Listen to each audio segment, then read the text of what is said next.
খাঁ খাঁ করছে রাস্তা, ফাঁকা হোটেল রেস্টুরেন্ট, বাংলাদেশে অশান্তির আঁচ যেন এসে পড়েছে কলকাতার মার্কুই স্ট্রিটে। টানা অশান্তির ফলে বাংলাদেশ থেকে আর কলকাতায় আসতে পারছেন না পর্যটকেরা, ফলে মার খাচ্ছে মার্কুই স্ট্রিট।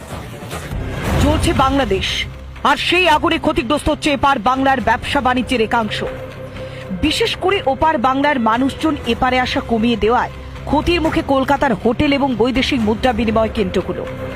এপার বাংলায় এলে বাংলাদেশিদের প্রথম ঠিকানা কলকাতার মার্কুই স্ট্রিট। এখন সেই মার্কুই স্ট্রিটের চেহারাই যেন মলিন।